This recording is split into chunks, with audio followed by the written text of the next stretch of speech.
start with the pledge. Any thumbs up? Recording in progress. Beautiful. Thank you everybody for joining us today. This is the Joint Community Board 1, 2, and 3 posting with DOT on Canal Street. I want to thank everyone for attending. Needs a battery or something. I will go slower. Is that right? No. It's the microphone is bad.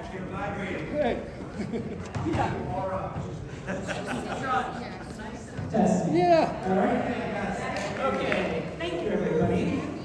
So this is a joint meeting from Community Boards 1, 2, and 3 as your hosts. I'm Tammy Meltzer. I'm the chair of Manhattan Community Board 1, and I'm joined with my colleagues.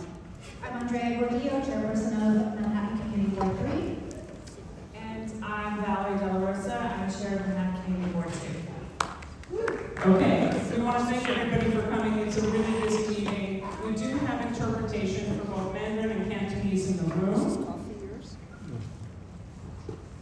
如果閣下係要用粵語翻譯嘅，你可以去到後邊。咁我哋就同合作嗰個咧做一個技術嘅啦。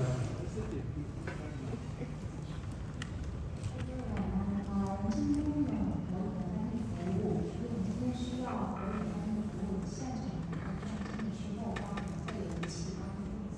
然後如果你是在線上的話，你需要和翻譯的話，請選擇西班牙語，因為就是西班牙語就是等於是那個國語，所以再次。We do have translation online as well, so I want to thank everybody who's here. I want to thank Councilmember Chris Marte who's joined us today. Thank you very much. I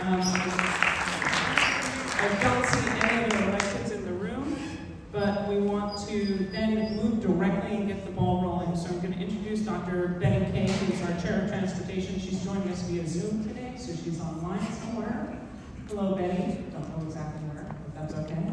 And I'm going to hand the mics over for our, I'm going to start with Jess Coleman. He is our co-chair of transportation for CD1, and let him take it away. So thank you, everybody.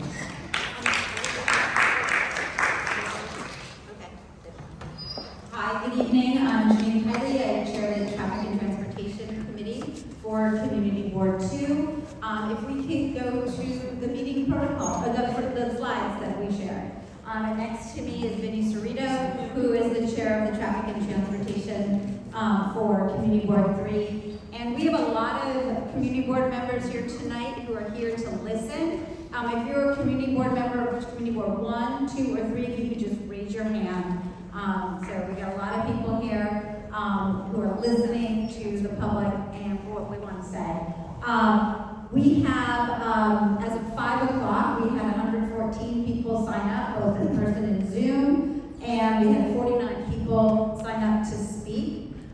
So if there are additional speakers, we'll do that. Everybody will get 2 minutes to speak. At 8 p.m., we're going to drop it down to 1 minute in the event we have too many people who want to speak and not enough time.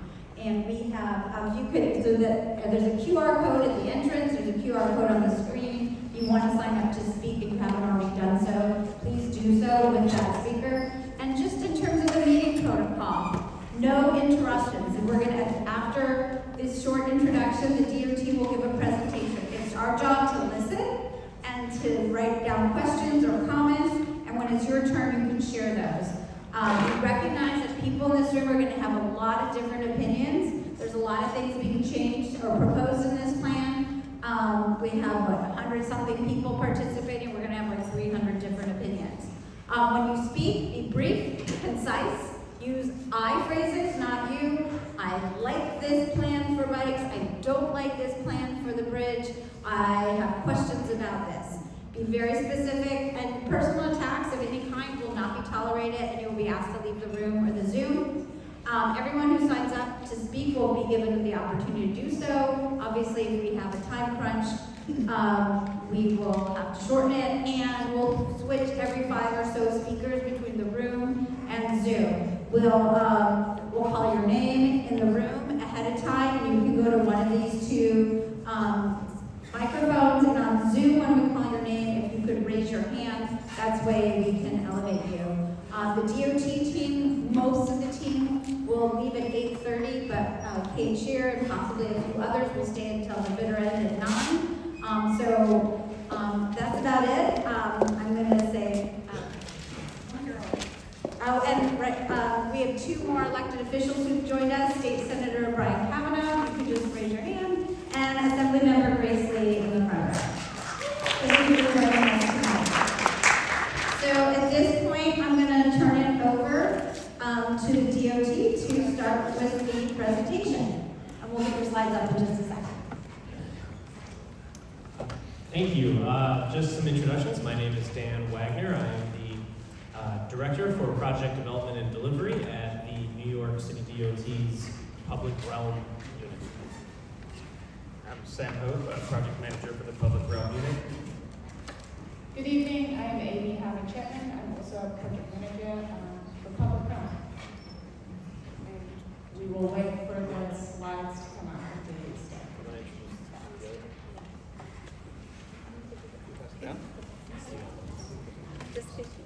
Okay, Jenny, you give me the bad microphone. Can you hear me? My name is Danielle Zuckerman. I'm Manhattan Borough Commissioner at DOT. Thank you all for coming out tonight. We're grateful to the community board for coming together and assembling folks. We're excited to get your feedback on our proposals, and we'll be coming to the community boards a couple of times in the next few months. So we'll continue to refine them based on this feedback from here tonight and in those meetings. But thank you again for being here. Good evening, everyone. I'm David Bree. I'm the Director of Strategic Initiatives at the Borough Commissioner's Office. Thanks for coming. Yeah, we'll do it.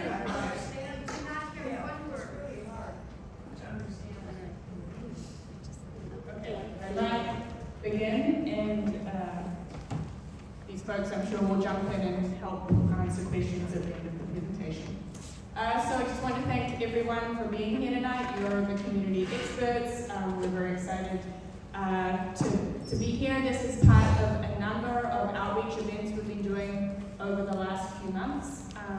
On screen you'll see QR codes for the online survey. That is the primary way we're collecting feedback about our proposal. There's also flyers where you sign in at the front desk. So if you haven't taken the survey already, I really encourage you to leave detailed comments. We'll of course be taking notes this evening when folks give their feedback, but the online survey, the best way for us to capture your detailed questions and concerns and support. What I'm presenting today is primarily material that is in the public realm. We presented it on the street. We also presented it at PS30 in a science fair model. This material is available online. You can go back and look at it in your own time. The QR code sends you to the material online.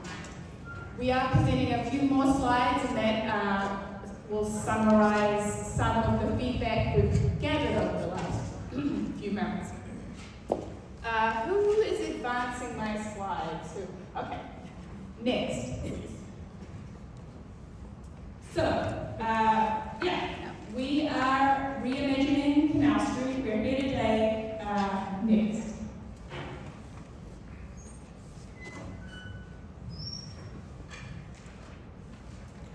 As I mentioned, we have been doing a series of outreach events. We did 4 on-street events, and we also did an event at PS130. I know that there's some familiar faces in this room, so many folks have been to some of those events already. A majority of the conversations that I and my colleagues had at those events were supportive of our proposal, and as I say, the digital survey is where we're really collecting the feedback. You can see on the right there is a summary of where we're at with the digital survey. As of Friday, we had 610 answers, and you can see in the green there, do you support NYC DOT's proposal to redesign Canal Street between West Street and Bowery? A majority of you all and others in the community who answered the digital survey have been supportive so far. So we know that not everyone is supportive, and we know that some folks are unsure and may have more questions that we're looking forward to hearing tonight. But this is a snapshot. The survey will be open through the end of the year, and as I say, you're welcome to spread the word amongst your community. We'll continue to receive feedback. One of the events we had, two of the events were on Wall Street, and I'll get into that part of the proposal, but this is a couple of photos from the events at the bottom. On the left was the temporary closure of Walker Street for our outreach event, and we were observing and it was successful. Folks very quickly sat down and used the space. I will also mention that there have been some apprehensions around the proposal, the impact on businesses, especially on the eastern portion of the proposal, around gentrification, thinking about loading. We'll get into some of those issues tonight. Next.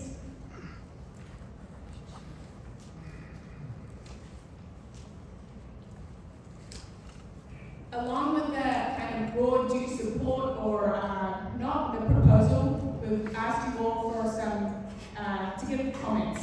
It's really useful for us as we design the corridor to get really specific feedback, but it's also useful for us to get kind of a pulse of why you may or may not support the proposal. So on screen here we have a spectrum of feedback. There's, as I say, hundreds and hundreds, 600 comments. These are some comments we pulled out because they're kind of representative of the kinds of things you all are saying. So many of those comments, a majority, around 80% I say, are positive. But there's also some things folks are concerned about. So there's a lot of folks saying, for example, the more we can do to prioritize bikes and pedestrians, the better. Really supporting our proposals for wider sidewalks, for shorter crossings, for safety improvements. A lot of folks are calling for this proposal or other safety projects to be advanced faster than the current timeline we're proposing, saying we want this sooner. That was a common comment. Support for the closure of Walker Street. Many people saying that it's really difficult to bike along the Canal corridor. That's something we heard over and over again. Difficult, unsafe, dangerous, and that folks want a better connection. We also have folks saying that we need more sidewalk space for pedestrians, but we also need more loading space. That we need more sidewalk space, but they'd really like to see better amenities, trees, more plantings, kind of a nicer public realm.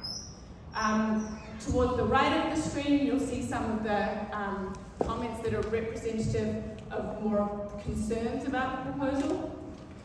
So the roads are already clogged as is, please don't make it any worse.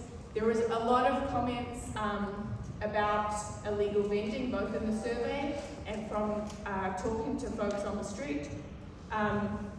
We know that vending is part of what makes Canal Street crowded for pedestrians, and so that has come up a lot in our discussions. I think that's but as I say, these are real comments that folks put in the survey, but they're also representative of the types of comments that people are giving over and over again. Next.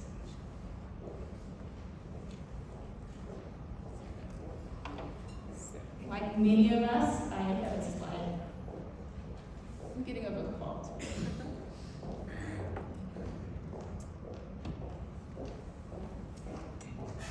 I am from the Public Realm team, here are my colleagues from Public Realm, but we're also working closely on this proposal with our colleagues in cycling and micromobility.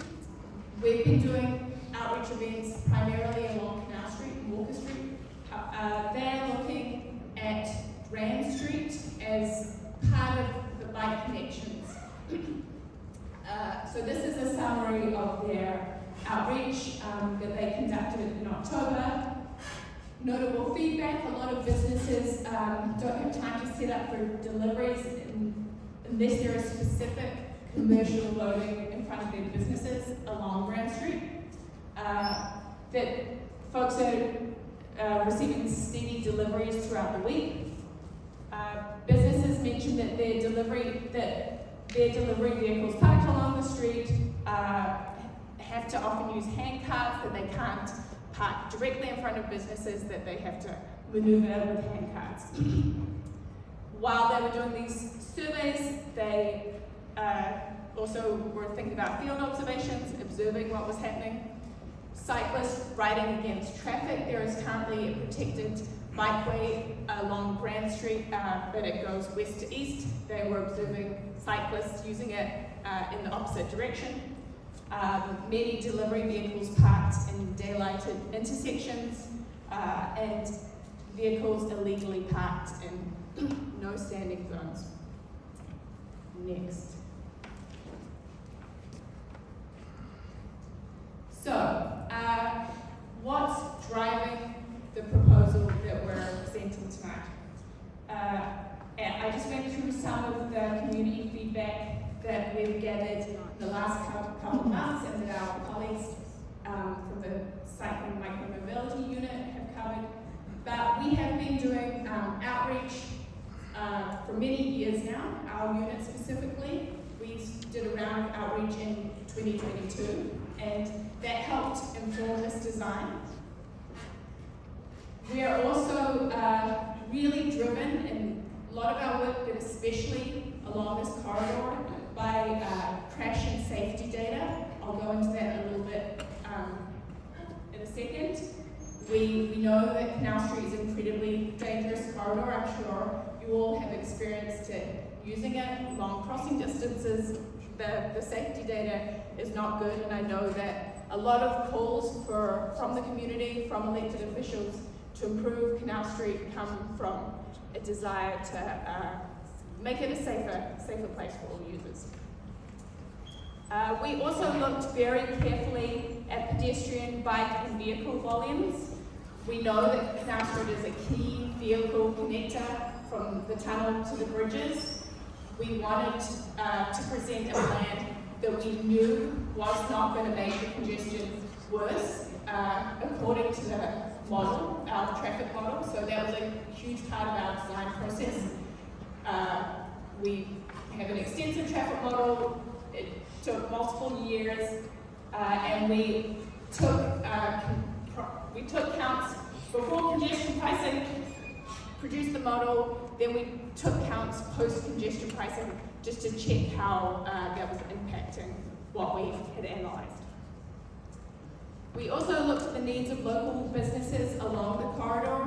We did a round of outreach in 2022, looking at all the loading needs, and we're about to go back again, visit businesses along Canal Street, figure out what their loading needs are, if they've changed in the interim years.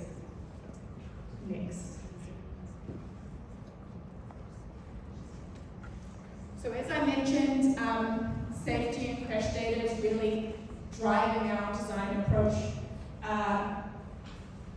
Throughout the next part of the presentation, I'm going to be referring to Canal Street West and Canal Street East. It's a very long corridor, so presenting here from West Street to Bowery. We see over the last 5/6 years, there's been 175 total injuries, so unacceptably high number. And we're really looking at the intersections where there's a majority of those injuries and seeing if we can have a design solution that will make it safer for all users. Next. Canal Street East, again, a very high number, total 220. Yeah, it's zoomed in a little. But you can see throughout the corridor what the most dangerous intersections are at the bridge at Bowery. This year we had 2 fatalities.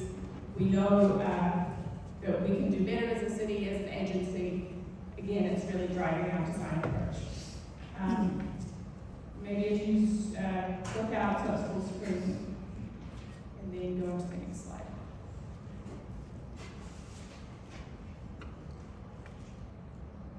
So, with all those factors in mind, the traffic analysis, community feedback, needs of local businesses,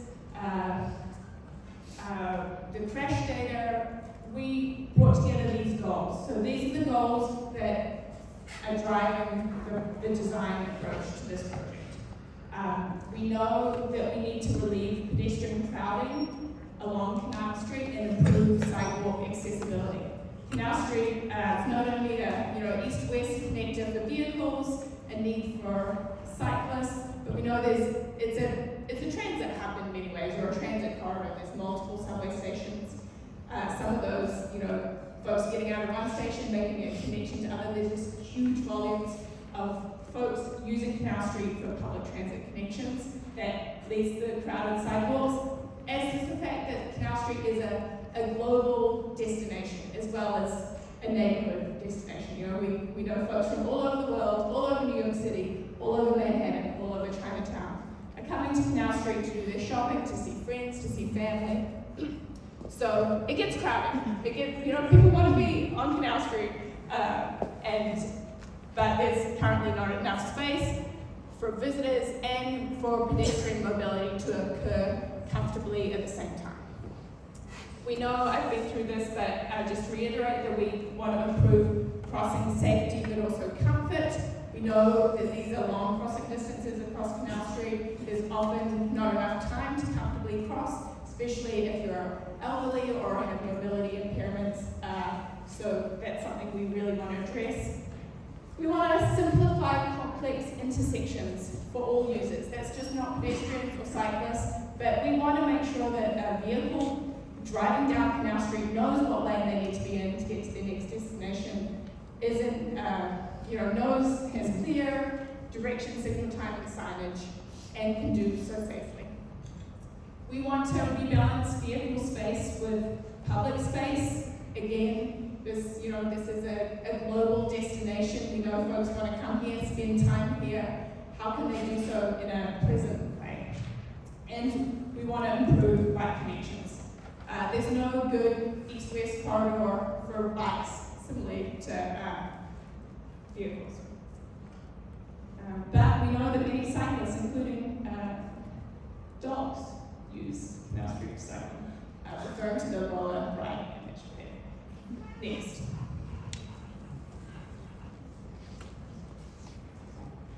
So just to reiterate the point about biking, we know folks are trying to get from the Hudson River Greenway, the most used cycle path in all of North America, over to the bridges. We know folks are getting from Hudson River Greenway up and down into Manhattan via Canal Street, but as you can see with the green lines, the existing bike routes on this map, there's a real lack in this whole part of Manhattan for safe, usable, good bike connections.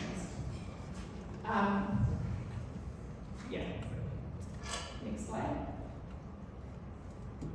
All right, so now we're going to get into the nitty-gritty of the proposal. I'm going to walk through the proposal through 5 different sections. This is kind of an overview slide. Would you mind zooming out one more, please? It's a slightly different format, so we're giving things better. Yeah. So as I mentioned, because Canal Street is, almost all of Manhattan, we're divided it for purposes of communication and for purposes of planning into 2 zones, Canal Street West and Canal Street East. I will note that we are also, as a unit, as an agency, looking at improvements on Canal Street on the Lower East Side. You can see that to the top right with a dashed line around it. That those improvements are on a slightly different timeline and different set of kind of public engagement workshops happening around them, so we're not going to get into those tonight in detail, but just so you know, we're trying to think holistically. As we think about Canal Street West and Canal Street East, we're also trying to think about Church Street that will factor in traffic-wise, vehicle-wise, public space-wise. Again, that project, we're trying to think of it holistically, but it's on a slightly different timeline in terms of outreach. I mentioned before the Grand Street bike connection. We looked at whether or not we could have bikes on Canal Street, east to west, safely, comfortably, while maintaining the number of vehicle lanes to provide,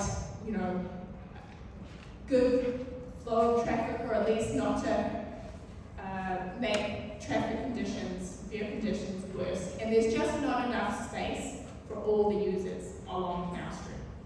But we know from public comments that there is a need for that east-west bike connection. So our solution, working with our colleagues in cycling and micromobility, is to have a Grand Street bike connection that will begin at, from the West Side Highway, go up Watt Street, at Barrack/6th Ave. You'll have a bike connection up to Grand Street, and they're working they're looking into upgrading Grand Street as a east-west bike connection. So we're planning in concert with those colleagues. I can go into a little bit of the design where it does touch on Canal Street. There are 2.5 blocks where we're proposing a two-way protected bike lane on Canal Street, but a majority of the bike connection will not be on Canal Street because there's just not space for everyone. I will note here at the bottom of the slide there's a project timeline. We're still in kind of the green section. 2025, not over yet, still going through stakeholder outreach and coordination. We are looking to begin implementation next summer. Because this is such a vast corridor, there is a possibility that will take multiple years to implement. Part of what we're interested in receiving feedback on from the public, from yourselves, is what parts of this project would you like to see happen first. We know that a lot of people are eager for a change. What intersections would you like to see happen immediately? So timeline TBD, but we're interested in your feedback there. Next. All right, so the next 5 slides are heading west to east along Canal Street. You can see the proposed two-way protected bike lane on Watt Street at the bottom of the screen. So there's an existing crossing across West Street, the highway there. Bikes will be able to go up, hit Canal Street. For 2.5 blocks they would be on Canal Street before they transferred up to Grand Street, either via Barrack or 6th Ave. We know there's also a lot of desire to have better crossings from Canal Street to the Hudson River Park. This is a dangerous intersection here, and that's partly because there's no existing crossings. The far left little pink dot is pointing to a crossing that currently does not exist, that we are hoping to implement, so there's better connections for the community there to reach Hudson River Park. We also know that there's some missing crossings to Canal Park. It's a kind of isolated triangle that could be better used if folks had better connections, better and safer connections. Next slide. This next section, you can see the two-way protected bike lane. This is the section where it carries along Canal Street for 2.5 blocks before folks would veer up to Grand Street. The way that we're making space for that bike lane is by taking the current two eastbound travel lanes between Barrack and Light and turning it just into one eastbound travel lane. The traffic model says that this should function and not make conditions worse than they are today. We know that the intersection at Light Street and 6th Ave is one of the most dangerous intersections along the corridor, and the intersection where folks, you all, the public, over multiple years have asked us to make improvements. You can see there's extremely long crossing distances, and the advantage of this proposal is it would allow us to put a concrete island in there, so there would be a reprieve as you're crossing that long distance. This proposal would also simplify signal timing. Eastbound cars along Canal Street would be able to move at the same time as eastbound cars or northeast cars from Light Street. And that would mean there would be 2 phases of the signal timing rather than 3. It would mean that the intersection would process more quickly. There would ideally be less congestion at that intersection. We know a lot of vehicles are trying to move from Canal Street and take a left on West Broadway, and we're looking to ban that turn, partly to make vehicle movements clearer there. Also allows us to put in that concrete island, and it allows us to implement that signal timing plan at that intersection. We're also looking at putting some painted curb extensions at the top of West Broadway to really make the crossing distance there much shorter. Next slide. We're moving west to east along the corridor. So as I mentioned, we're looking at banning the left turn on West Broadway and also on Green Street. We know that left turns are in general dangerous. We know that a lot of vehicle movements along Canal Street are vehicles trying to get into the right lane and sometimes not doing it in the most safe way. So really clarifying for drivers where they need to be, what lane they need to be in, and prioritizing pedestrians at these dangerous intersections is part of the design process here. We're again making the crossing distances at Church Street much narrower, and the same with Mercer Street again. We're also looking at streamlining the curb regulations, especially in this part of Canal Street and moving east and into Chinatown. We know there's a lot of double parked vehicles. We know the rush hour lanes don't function that well or at all if there's one vehicle stopped in the middle of the rush hour lane, and that creates its own sort of congestion as vehicles have to, they're moving along the travel lane, a vehicle is parked or stopped illegally, they have to merge into the travel lanes, that itself causes congestion. Next slide, please. So this section from Broadway to Baxter Street, this is in the heart of Chinatown. We're looking at taking away that rush hour travel lane and really using that space for the primary user along this part of the corridor, which is the pedestrian. I mentioned at the top that a key goal of this project is to relieve pedestrian crowding and improve sidewalk accessibility, and this is really what we're aiming for in this central part of Chinatown. We call these super sidewalks. We think about them as kind of the fast travel lane for a pedestrian or a walker. They also have the advantage of reducing the crossing distances. We know along Canal Street the crossing distance is very long, as I mentioned previously, especially if you're elderly or have mobility impairments. You might just not be able to get across the Canal Street in a safe and comfortable way with the allocated timing. This will mean that crossing is shorter and safer for you. In order to remove that rush hour lane, you also have to remove the loading that occurs in that lane at some parts of the day, or in the central part of the day.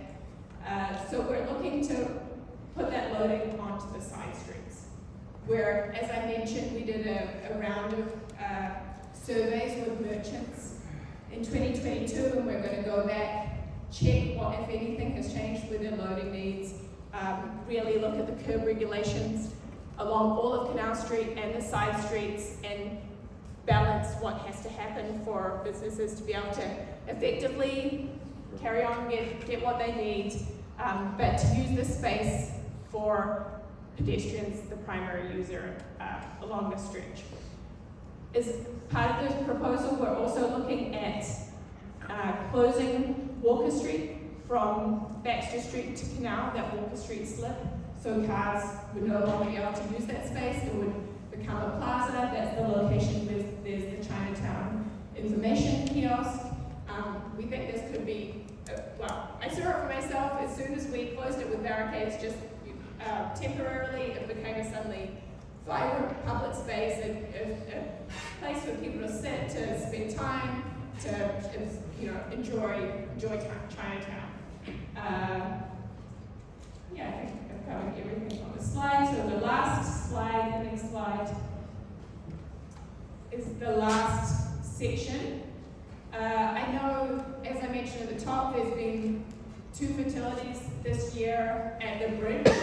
Our unit is coordinating with the folks who are making those improvements, and we can speak a little bit more to those. But this project does not directly address that kind of Canal Street.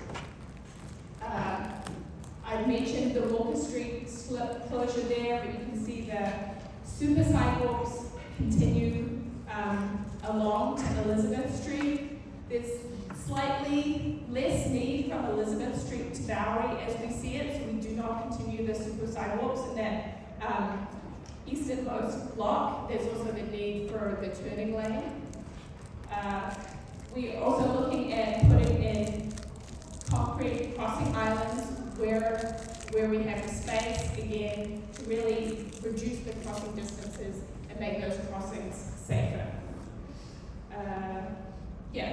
We're looking at different materials for these super sidewalks, different edge materials, whether it be on the top left image where we have planters and granite blocks, or possibly a different, more robust solution that will be part of the ongoing design proposal of these spaces. But we really want to make sure that they're spaces that people feel safe walking in, that vehicles can't easily park in, that cyclists aren't using to travel speedily through, that they are pedestrian spaces, that they are pedestrian mobility zones.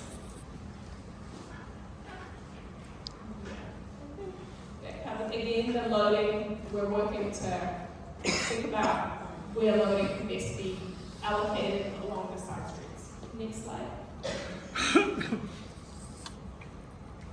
So this is the final slide. Again, we have the QR code. I can't reiterate enough that the online survey is the kind of primary place for gathering feedback. And whatever you say tonight, feel free to go and fill it out online too. That's the best way we have of capturing in the words of your comments. And you are the experts of this community. If you live on a certain block, if you work on a certain block, if you cross a certain intersection every day and you have specific detailed feedback you can give us about that place, that's the most helpful for us when we just revise this proposal. This is a proposal. September through now, we've been meeting, talking with folks, getting that feedback. We are going to come again to the individual community boards over the next month. We'll be presenting the same material as we are today, so just note that. But then early next year, we are taking all the feedback that we have gathered, and we're going to revise our proposal to best reflect the input that we've received from you all. As well as the input we've received from our partners. We've been meeting with BIDS and other local stakeholders. I know some of you are here tonight, appreciate that. As well as taking the input from our reopened virtual survey. We will then come back to the community boards early next year and give a preview of our revised design. And then, as I mentioned earlier, we'll kind of work internally, we'll coordinate with all our teams internally, think about what resources we have, how much of the project we could roll out over 1 or 2 years, and then we hope to begin implementation in summer next year. I think that is all from me. Again, the flyers, and we can get into this material if needed, but I believe it's time to hand it over to you all. Appreciate your time and look forward to your comments. Thank you.